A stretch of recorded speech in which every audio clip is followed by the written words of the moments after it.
अपने वालिद साहब के नाम को लेकर आगे चल रहे हैं। शौकत अली साहब की एक बहुत तवील फहरिस्त है सुपर हिट आइटम्स की, जो पूरी दुनिया में छला उनका लिखा हुआ, उनका गाया हुआ। कद इतिहास बोल न जिंद साडी रोल वे, क्यों दूर दूर रहते हो हुजूर मेरे कोलो, जब बाहर आई तो जहरा की तरफ चल निकला, साथियों मुजाहिदो जाग उठा है सारा वतन। बहुत बड़े आर्टिस्ट, एक बहुत बड़े राइटर, पोएट और म्यूजिक डायरेक्टर शौकत अली साहब। और इस वक्त जो है वो सबसे बड़ी कामयाबी की दलील जो है ना, वो डिजिटल मीडिया में जो ज्यादा जिसके व्यूशिप है, जिसके लाइक्स हैं, जिसके सब्सक्राइबर्स हैं, उसको बहुत ज्यादा पजीराई मिलती है। पहले अस्सलाम वालेकुम, उर्दू 5 के साथ मैं हूं शगुफ्ता तस्लीम और इस वक्त मेरे साथ जो शख्सियत मौजूद है, शौकत अली खान साहब का अगर नाम आप कहीं भी सर्च करें तो सबसे टॉप पे आएगा। और उन्होंने पाकिस्तान इंडस्ट्री के लिए क्या क्या कुछ किया है, ये तो आप जब देखेंगे आप खुद हैरान हो जाएंगे। उनके बेटे मेरे साथ मौजूद हैं और ये भी सिंगर हैं, और इनके कौन कौन से गाने और कहाँ कहाँ पिक्चराइज हो रहे हैं, कहाँ कहाँ जो है सुनने को मिल रहे हैं, ये इनसे भी जानती है। और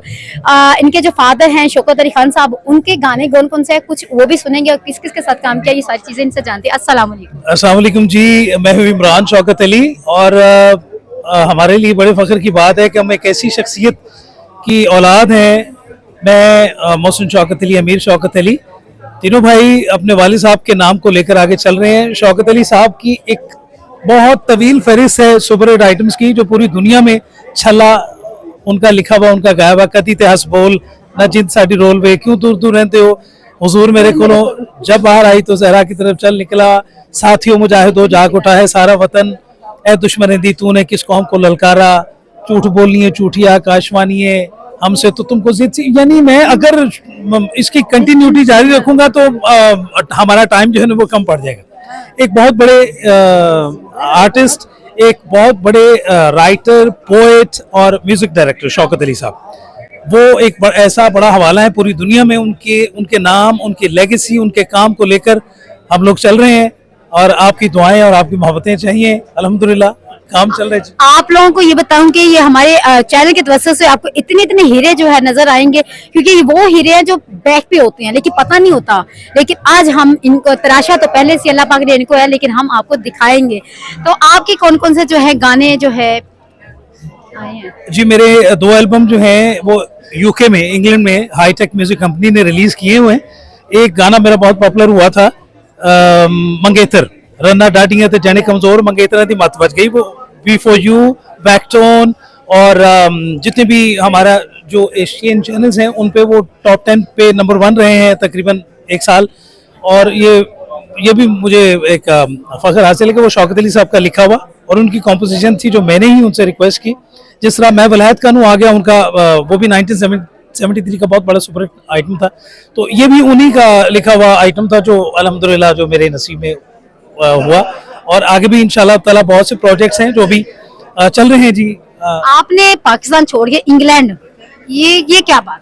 मैं एक्चुअली उन दिनों इंग्लैंड में रह रहा था, और वहीं मैंने उसका वीडियो बनाया, वहीं एल्बम रिलीज हुए, तो मुझे रिस्पांस बहुत अच्छा मिला वहाँ। पाकिस्तान में मिलना ही नहीं था। फिर पूरे यूरोप में नहीं, मेरा स्टार्ट पाकिस्तान से ही था। मैंने गवर्नमेंट कॉलेज लाहौर से जब ग्रेजुएशन करने के बाद स्टार्ट किया, तो लाहौर पीटीवी स्टेशन से स्टार्ट किया। फिर उसके बाद जब मैं चला गया यूके, तो फिर वहाँ फिर बाकायदा कुछ अरसा रहा और 2 एल्बम्स किए, उस पर बड़ी मेहनत की। अल्लाह पाक ने एक नाम दिया, पहचान दिया। नाम तो अभी भी मैं समझता हूँ जो कुछ भी है ये उनकी मरहून मेहनत है, शौकत अली साहब की। आज दुनिया में जहाँ पे भी जाते हैं अल्हम्दुलिल्लाह उनकी पहचान जो है वो हमारे लिए एक बहुत बड़ा फख्र से कम नहीं है। अच्छा, आपके अब्बू के जितने भी गाने थे वो बहुत बड़ी बड़ी फिल्मों में आए, और उनके गाने जो है दूसरे ममालिक जो है वो कॉपी करते थे। तो आपको लगता है तब के दौर में और अब के दौर में क्या फर्क? सिर्फ और सिर्फ टेक्नोलॉजी का फर्क है। पहले आवाम का फर्क नहीं, देखिए आप जैसा खिलौना बच्चे को दे देते हैं ना, बच्चा उस खिलौने का आदी हो जाता है। जिस जमाने में लोग बच्चे गुल्ली डंडा खेला करते थे, अगर अब उन बच्चों को और आज के बच्चों को कंपैरिजन करेंगे, आज ये मोबाइल, ये डिवाइस आपके हाथ में है, ये एक ऐसा गैजेट है कि इसमें सारी दुनिया सिमट कर आ गई है। आप इसमें टिकटॉक के यूजर हैं, आप इंस्टाग्राम के यूजर हैं, आप फेसबुक के पे हैं, आप यूट्यूब पे हैं, और डिजिटल मीडिया पे। तो और इस वक्त जो है वो सबसे बड़ी कामयाबी की दलील जो है ना, वो डिजिटल मीडिया में जो ज्यादा जिसके व्यूशिप है, जिसके लाइक्स हैं, जिसके सब्सक्राइबर्स हैं, उसको बहुत ज़्यादा पजीराई मिलती है। पहले ये था कि पीटीवी और रेडियो पाकिस्तान लाहौर जो है ना, ये एक सनत थे। ये जब तक कहते नहीं थे कि ये जेन्युइन आर्टिस्ट है और आउटस्टैंडिंग आर्टिस्ट है, तब जाकर कहीं आवाम में भी मकबूलियत मिलती थी। पहले पॉलिश होती थी, अब जो है जी, लेकिन अब ये है कि आपके हाथ में डिवाइस है, आप काम करें, अगर वो अच्छा है, पब्लिक को पसंद आए तो वो चलेगा। अब सिर्फ छोटी सी एक चीज उसकी हाईलाइट होगी तो वो स्टार बन गया। जी जी जी जी, ये बात अच्छी भी है और बुरी इस तरह है कि चाहे कोई चीज अच्छी है या बुरी है, वो वायरल हो जाती है तो बाद में पता चलता है कि नहीं ये वायरल होगी, मुझे ठीक नहीं है, इसको कम चलाएं। अब होना ये चाहिए कि मोनेटाइज ये ना इंसाफी होती है ना, जैसे जो पॉलिश किए गए मतलब होते हैं, आर्टिस्ट होते हैं, सिंगर होते हैं, कोई भी वो हो गए और जिन्होंने एक रातों रात क्लिक हो गए, उनमें वो चीज नहीं होती। आप लोगों ने बड़े सालों साल मेहनत की, बड़े देखिए आपका चैनल है, आपके चैनल की एक वर्थ है, एक स्टेटस है। कोई न्यू कमर ऐसा बंदा जो किसी भी तरह का समझ लीजिए मटेरियल जो नॉन अप्रोप्रिएट नहीं है, वो अगर लेकर आ जाएगा और वो सोशल मीडिया पे अपलोड कर देगा, तो आपका काम स्टेटस वाला चल रहा है, आप अच्छे लोगों को ला रहे हैं, आप सब्जेक्ट्स अच्छे सब्जेक्ट पे आप लोगों को प्ले भी, म्यूजिक भी, सब कुछ दिखा रहे हैं। दूसरा बंदा बगैर किसी स्टेटस के जो कुछ मर्जी अपलोड किया जा रहा है, मगर आवाम अगर उसको एक्सेप्ट कर रही है तो इसका मतलब है कि वो ही इज बिकम स्टार।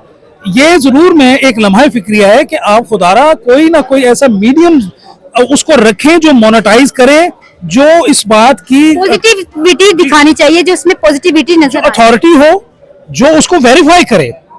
जैसे EMI रिकॉर्डिंग कंपनी एक कितनी बड़ी रिकॉर्डिंग कंपनी है कि जो आज भी जिन लोगों का अच्छा काम था अभी भी रॉयल्टी मिल रही है, अभी भी उनको अप्रिशिएट। ये जब तक कहते नहीं थे कि ये जेन्युइन आर्टिस्ट है और आउटस्टैंडिंग आर्टिस्ट है, तब जाकर कहीं आवाम में भी मकबूलियत मिलती थी। पहले पॉलिश होती थी, अब जो है जी, लेकिन अब ये है कि आपके हाथ में डिवाइस है, आप काम करें, अगर वो अच्छा है, पब्लिक को पसंद आए तो वो चलेगा।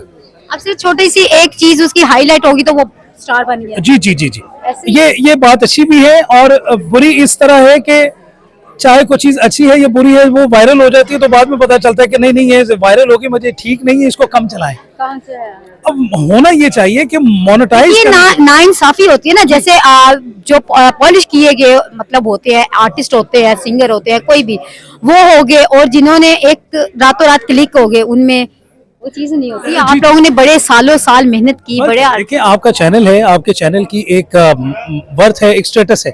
कोई न्यू कमर ऐसा बंदा जो किसी भी तरह का समझ लीजिए मटेरियल जो नॉन अप्रोप्रिएट नहीं है, वो अगर लेकर आ जाएगा और वो सोशल मीडिया पे अपलोड कर देगा, तो आपका काम स्टेटस वाला चल रहा है, आप अच्छे लोगों को ला रहे हैं, आप सब्जेक्ट्स अच्छे सब्जेक्ट पे आप लोगों को प्ले भी, म्यूजिक भी, सब कुछ दिखा रहे हैं। दूसरा बंदा बगैर किसी स्टेटस के जो कुछ मर्जी अपलोड किया जा रहा है, मगर आवाम अगर उसको एक्सेप्ट कर रही है तो इसका मतलब है कि वो ही इज बिकम स्टार।